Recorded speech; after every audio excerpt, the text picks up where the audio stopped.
Hello everyone, welcome to the study diary. আজকে আমাদের most expected GK সিরিজের second class. তো চলো আজকের ক্লাসটা শুরু করি। আর ক্লাসটা শুরু করার আগে তোমাদের কাছে একটা রিকোয়েস্ট, তোমরা যারা এখনও এই চ্যানেলটিকে সাবস্ক্রাইব করো নাই, তোমরা প্লিজ চ্যানেলটিকে সাবস্ক্রাইব করে দিও এবং পাশের বেল আইকনটা প্রেস করে রেখে দিও। তো চলো আজকের আমাদের সেকেন্ড ক্লাস শুরু করা যাক জিকে সিরিজের। তো আজকের ক্লাসের আমাদের প্রথম প্রশ্ন দেখো যে আর্য সমাজের প্রতিষ্ঠাতা কে? এ স্বামী Dayananda Saraswati, B বাসবন্ন, C Swami Vivekananda, D Guru Nanak. তো আর্য সমাজের প্রতিষ্ঠাতা কে? তো জেনে রাখবে যে আর্য সমাজের প্রতিষ্ঠাতা কিন্তু হচ্ছে স্বামী দয়ানন্দ সরস্বতী, কিন্তু হচ্ছে আর্য সমাজের প্রতিষ্ঠাতা। এবং তিনি কিন্তু এই আর্য সমাজ কিন্তু 1875 সালে কিন্তু এই সমাজ প্রতিষ্ঠাতা করেছিলেন। কে প্রতিষ্ঠাতা করেছিলেন? স্বামী দয়ানন্দ সরস্বতী। ঠিক আছে, এর পরের প্রশ্ন দেখো, পৃথিবীর যমজ গ্রহ নামে পরিচিত কোন গ্রহ? পৃথিবীর যমজ গ্রহ নামে কোন গ্রহটি পরিচিত?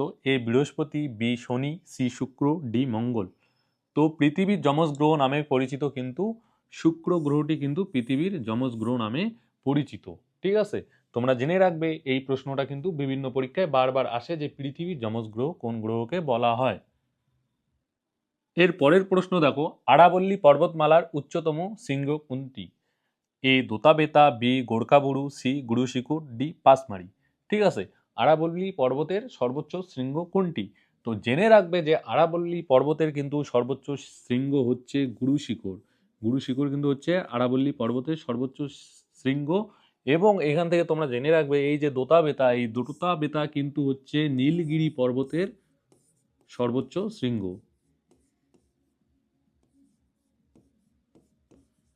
নীলগিরি পর্বতের কিন্তু সর্বোচ্চ শৃঙ্গ হচ্ছে দোতাবেতা। আর গোর্খাবুরু, এই গোর্খাবুরু যে আছে এটা কিন্তু পশ্চিমবঙ্গের যে মালভূমি অঞ্চল আছে সেই মালভূমি অঞ্চলের কিন্তু সর্বোচ্চ শৃঙ্গ, পশ্চিমবঙ্গের মালভূমি অঞ্চলের। পশ্চিমবঙ্গের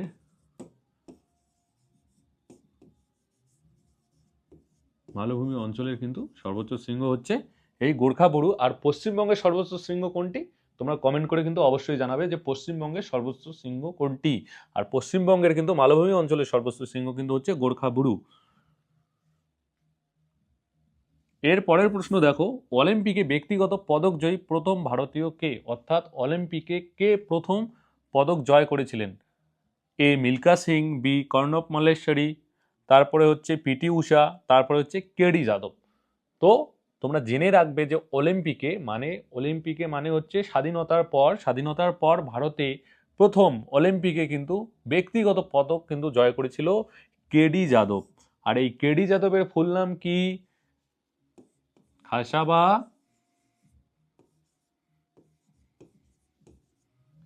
দাদা সাহেব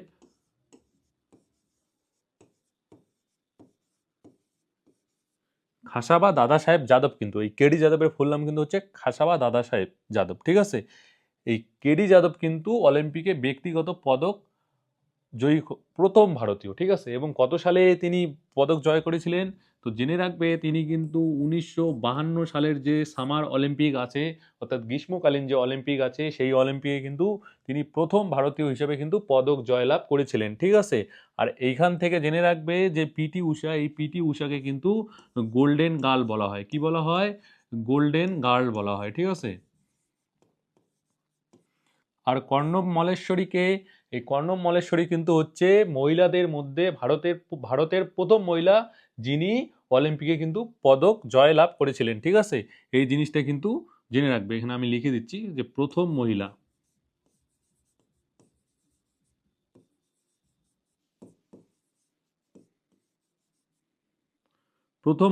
যিনি কিন্তু অলিম্পিকে কি পদক জয়লাভ করেছিলেন। তো এখান থেকে কি জানলে? যে কেডি যাদব হচ্ছে অলিম্পিকে প্রথম ভারতীয় ব্যক্তিগত পদক জয়ী। আর পিটি ঊষাকে আমরা কি গোল্ডেন গার্ল নামে চিনি। এবং এই যে কর্ণব মল্লেশ্বরী আছে তিনি কিন্তু প্রথম ভারতীয় মহিলা যিনি অলিম্পিকে পদক জয়লাভ করেছিলেন। ঠিক আছে, এর পরের প্রশ্ন দেখো যে মানুষের হাত কোন শ্রেণীর লিভার? বিভিন্ন শ্রেণীর কিন্তু লিভার আছে। তো সেই বিভিন্ন শ্রেণীর লিভারের মধ্যে যে মানুষের হাত আছে সেটি কোন শ্রেণীর লিভারের উদাহরণ? তো এ প্রথম শ্রেণী, বি দ্বিতীয় শ্রেণী, সি তৃতীয় শ্রেণী, ডি চতুর্থ শ্রেণী। তো মানুষের হাত কোন শ্রেণীর লিভার? তো জেনে রাখবে যখন মানুষের হাত দিয়ে আমরা কোনো কাজ করি, ঠিক আছে, বা কোনো কর্ম করি, তখন মানুষের হাত কিন্তু তৃতীয় শ্রেণীর লিভার হিসাবে কিন্তু কাজ করে, ঠিক আছে। অর্থাৎ মানুষের হাত কিন্তু তৃতীয় শ্রেণীর লিভার। আর এইখান থেকে তোমরা জেনে রাখবে যে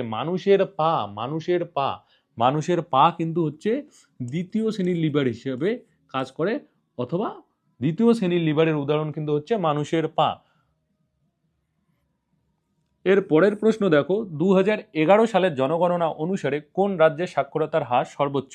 এ Maharashtra, B Karnataka, C Mizoram, D Kerala. ঠিক আছে, 2011 সালের যে জনগণনা হয়েছিল সেই জনগণনা অনুসারে কোন রাজ্যের সাক্ষরতার হার সবচেয়ে বেশি?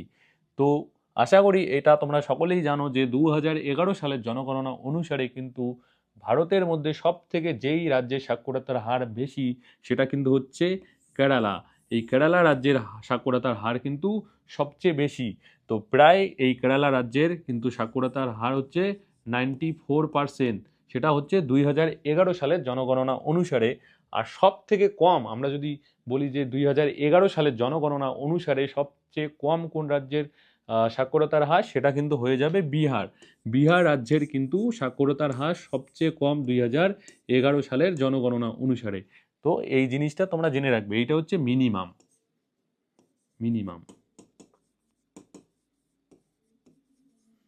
আর কেরালাটা হচ্ছে ম্যাক্সিমাম।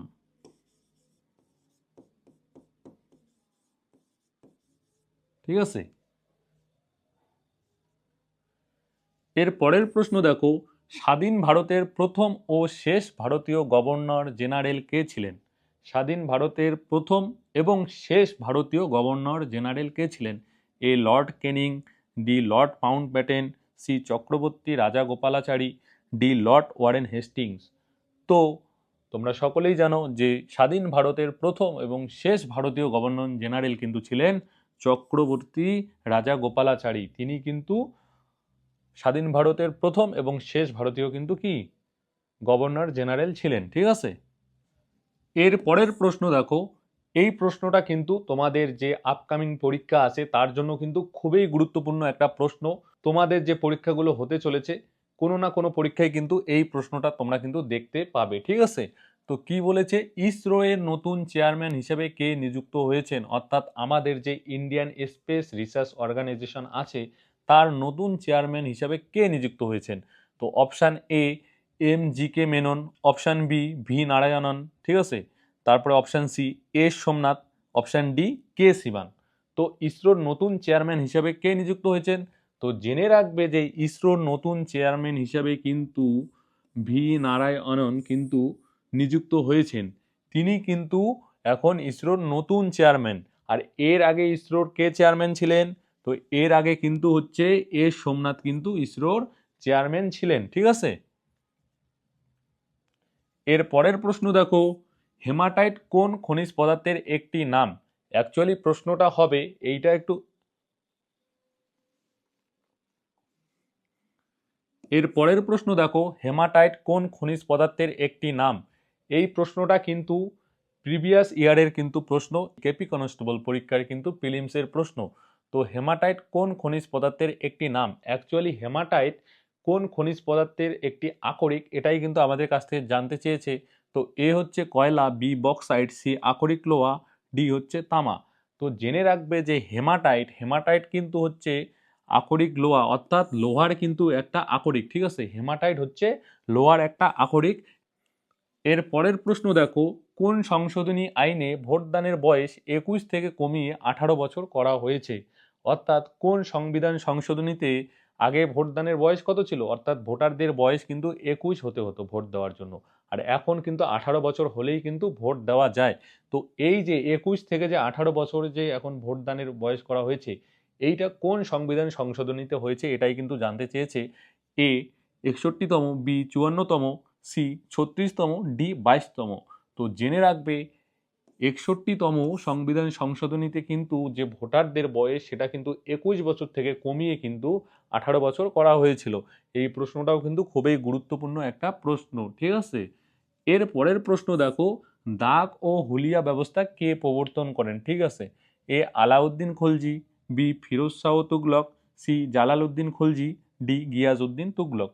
তো দাগ ও হুলিয়া যে ব্যবস্থা এটা কে প্রবর্তন করেন? তো জেনে রাখবে যে দাগ ও হুলিয়া ব্যবস্থা কিন্তু প্রবর্তন করেন আলাউদ্দিন খলজি। ঠিক আছে, আলাউদ্দিন খলজি কিন্তু দাগ এবং হুলিয়া ব্যবস্থা প্রবর্তন করেন।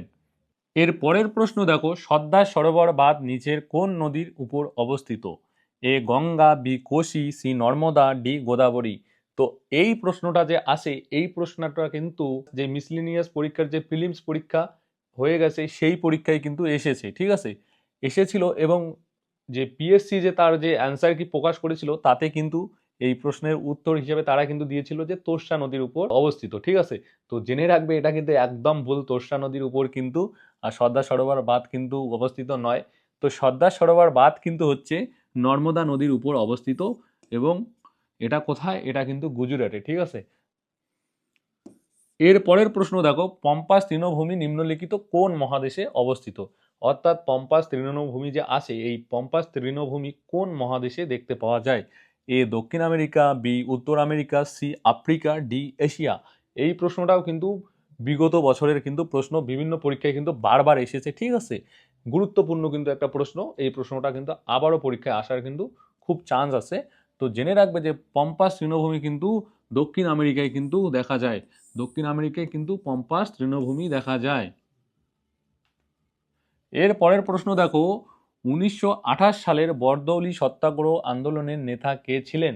1928 সালের বরদৌলি সত্যাগ্রহের আন্দোলনের নেতা কে ছিলেন? এ Mahatma Gandhi, B Sardar Vallabhbhai Patel, C Chittaranjan Das, D Mahadev Desai.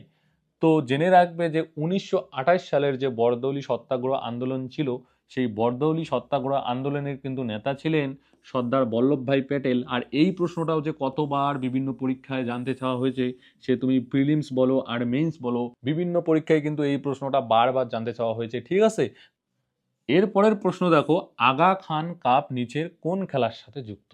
ঠিক আছে, বিভিন্ন খেলার সাথে কিন্তু বিভিন্ন কাপ যুক্ত থাকে। তো আগা খান কাপ নিচের কোন খেলার সাথে যুক্ত? A golf, B tennis, C hockey, D badminton. তো জেনে রাখবে যে এই আগা খান কাপ কিন্তু হচ্ছে হকি খেলার সাথে যুক্ত বা সম্পর্কিত। এর পরের প্রশ্ন দেখো, একটি রাজ্যে রাষ্ট্রপতি শাসন কোন ধারার অধীনে ঘোষণা করা যেতে পারে? ধারা 352, ধারা 354, ধারা 355 আর ধারা 356। ঠিক আছে, অর্থাৎ কোনো রাজ্যে যখন রাষ্ট্রপতি শাসন জারি করা হয় সেটা কোন আর্টিকেল অনুযায়ী করা হয় সেটাই কিন্তু আমাদের কাছে জানতে চেয়েছে।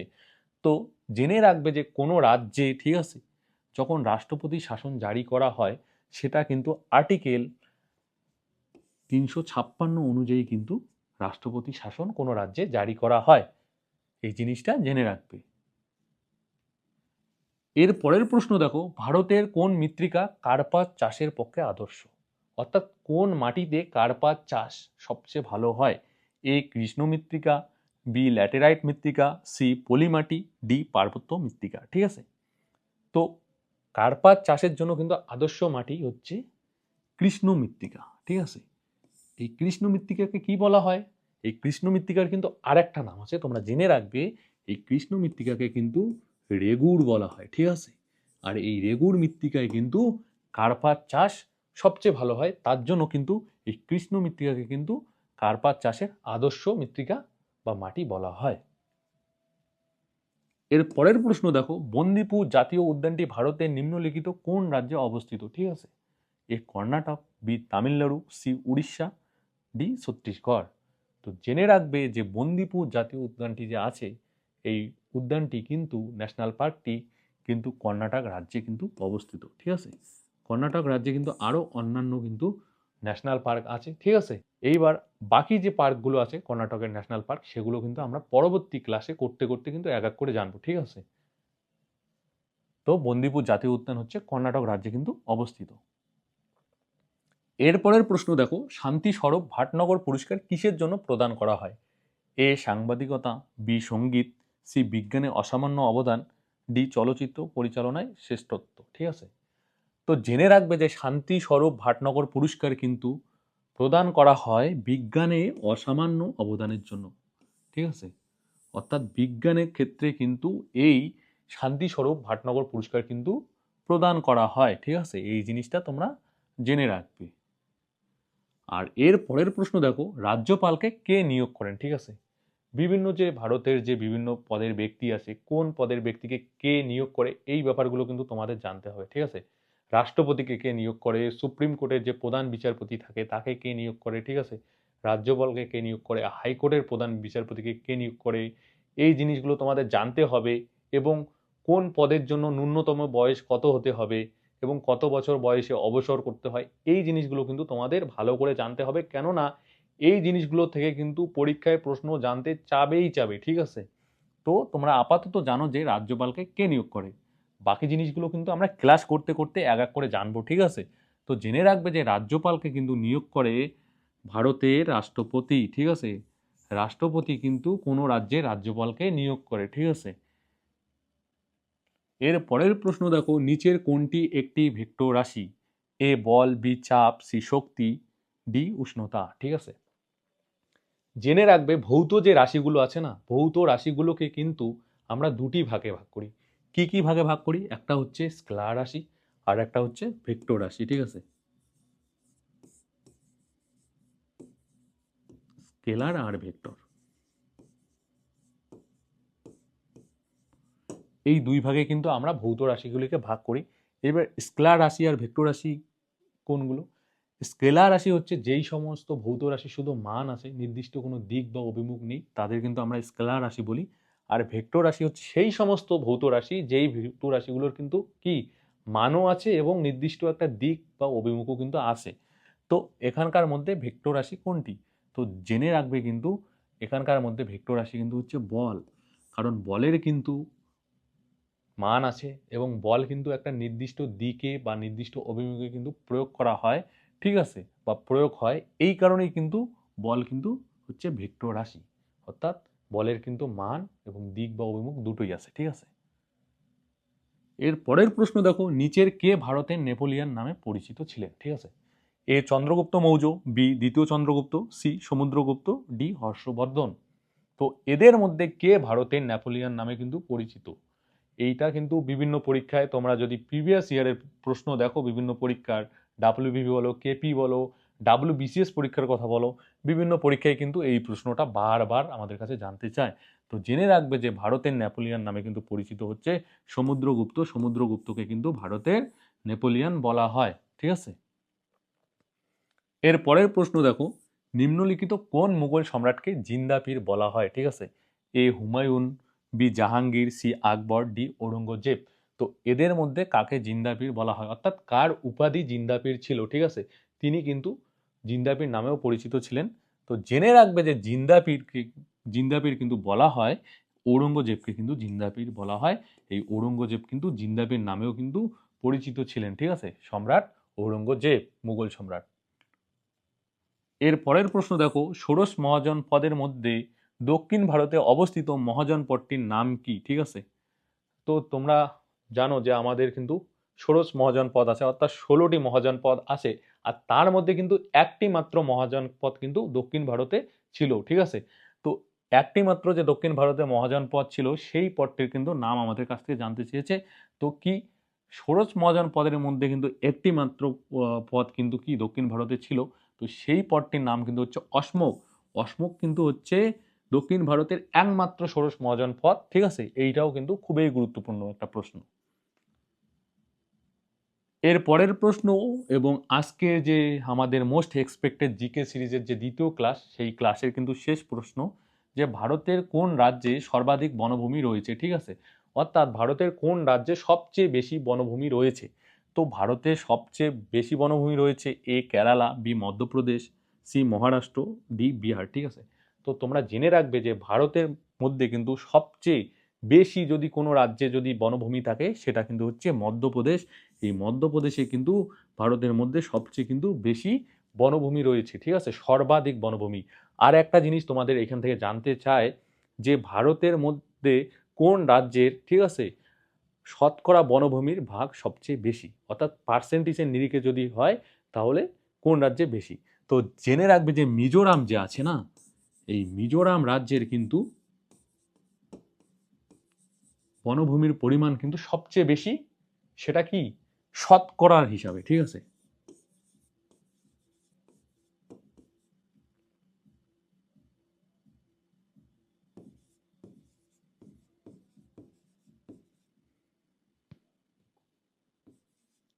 শতকরা হিসাবে কিন্তু মিজোরামের সবচেয়ে কিন্তু বেশি, ঠিক আছে। আর এমনিতেই সবচেয়ে পরিমাণ যদি বেশি বলে তাহলে হবে মধ্যপ্রদেশ, আর পার্সেন্টেজের নিরিখে হবে মিজোরাম, ঠিক আছে। এই জিনিসটা তোমাদের জানতে হবে। তো এই ছিল আমাদের আজকের মোস্ট এক্সপেক্টেড জিকে সিরিজের সেকেন্ড ক্লাস, ঠিক আছে। আশা করি ক্লাসটা তোমাদের ভালো লেগেছে। ক্লাসটা যদি ভালো লাগে তাহলে অবশ্যই ভিডিওটা কি করবে, তোমাদের বন্ধুদের সাথে শেয়ার করবে যারা বিভিন্ন পরীক্ষার জন্য প্রস্তুতি নিচ্ছে, ঠিক আছে। তাদের কাছেও কিন্তু এই ভিডিওটা শেয়ার করবে, হোয়াটসঅ্যাপ হোক, বিভিন্ন টেলিগ্রাম হোক, তোমরা কিন্তু শেয়ার করবে। আর ভিডিওটা যদি তোমাদের ভালো লাগে তাহলে অবশ্যই ভিডিওটাতে একটা লাইক করবে, ঠিক আছে। তোমাদের কোনো মতামত যদি থাকে বা কোনো কিছু বলার থাকে তাহলে সেটা অবশ্যই কমেন্ট করে জানাবে, আমি রিপ্লাই দিব, ঠিক আছে। এবং অবশ্যই অবশ্যই তোমাদের কাছে রিকোয়েস্ট যে তোমরা কিন্তু চ্যানেলটাকে সাবস্ক্রাইব করবে এবং পাশের বেল আইকনটাকে প্রেস করে রাখবে, ঠিক আছে। তাহলে কিন্তু পরবর্তী যে ক্লাসগুলো তোমাদের কাছে কিন্তু আপলোড করলেই নোটিফিকেশন পৌঁছে যাবে। আর এই সিরিজটার কিন্তু টোটাল 50টা, মিনিমাম কিন্তু 50টা কিন্তু ক্লাস আসবে এই সিরিজে। প্রতিটা ক্লাসেই কিন্তু তোমার করতে হবে। তোমাদের যে পরীক্ষা আছে ডাব্লিউবিপি কনস্টেবল বলো, কেপি কনস্টেবল বলো, ডাব্লিউবিপি কনস্টেবলের তো এবার একটাই পরীক্ষা, অর্থাৎ একটাই পরীক্ষা মেন্স, ঠিক আছে। আর কেপির প্রিলিমস হবে, এসআই প্রিলিমস আছে। এই পরীক্ষাগুলোর জন্য কিন্তু এই সিরিজটা খুবই কিন্তু এফেক্টিভ, ঠিক আছে। এইখান থেকে কিন্তু তোমরা একদম কমন পাবেই পাবে প্রশ্ন। তাই তোমরা যারা এই সিরিজটা সম্পূর্ণ করবে তাদের কিন্তু নাম্বার কিন্তু অবশ্যই ইনক্রিজ হবে জিকেতে। যারা একদম কিছুই পারো না তারাও কিন্তু এই সিরিজটা যদি সম্পূর্ণ কমপ্লিট করো তোমরা কিন্তু নাম্বার পাবে, আমি গ্যারান্টি সহ বলতেছি। তাই তোমরা কি করবে, এই সিরিজটা কিন্তু সম্পূর্ণ দেখবে, ঠিক আছে। ওই একটা ক্লাস দেখলাম বা দুইটা ক্লাস দেখলাম তারপর আর দেখলাম না তাহলে কিন্তু হবে না, তোমাদের কিন্তু সম্পূর্ণ ক্লাস দেখতে হবে, ঠিক আছে। আর তোমরা ক্লাস করার সাথে সাথে কিন্তু তোমরা খাতায় এই প্রশ্নগুলো কিন্তু নোট করে নিবে, ঠিক আছে। তাহলে কি হবে, পরবর্তীতে পরীক্ষার আগে, পরীক্ষার যখন চলে আসবে শেষ মুহূর্তে কিন্তু এই খাতা থেকে কিন্তু রিভিশন করতে তোমার সুবিধা হবে, ঠিক আছে। তো তোমাদের কাছে আবারও রিকোয়েস্ট করব, যদি ভিডিওটা ভালো লাগে একটা লাইক করবে এবং বন্ধু বান্ধবদের সাথে শেয়ার করবে যারা অর্থাৎ পরীক্ষার জন্য, বিভিন্ন পরীক্ষার জন্য প্রস্তুতি নিচ্ছে তাদের জন্য শেয়ার করবে।